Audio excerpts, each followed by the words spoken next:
টাঙ্গাইল জেলাকে ঢাকা বিভাগে রাখার দাবিতে যমুনা সেতু মহাসড়ক অবরোধ করে বিক্ষোভ করেছেন এলাকাবাসী। সকাল থেকে যমুনা গোলচত্বর এলাকায় সকাল থেকে শতাধিক মানুষ জড়ো হতে থাকে। 11:30টার দিকে তারা মহাসড়কে নেমে আসেন। এ সময় তারা টাঙ্গাইল জেলাকে ঢাকা বিভাগে রাখার দাবিতে স্লোগান দেন।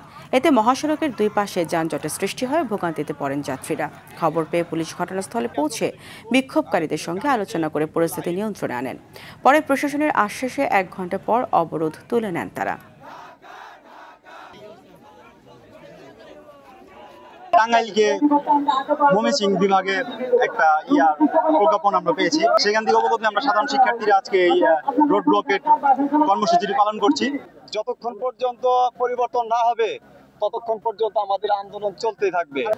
আমরা তাদের বক্তব্য শুনেছি এবং তাদেরকে শান্তিপূর্ণ প্রতিবাদ করার জন্য আমরা অনুরোধ করেছি এবং তাদের যে বক্তব্যটি সেটি স্মারকলিপির মাধ্যমে আমাদের কাছে জমা দেওয়ার জন্য বলেছে। এই স্মারকলিপিটি দিলে আমরা তাদের এই বক্তব্যটি যথাযথ কর্তৃপক্ষের মাধ্যমে এটি উপস্থাপন করব।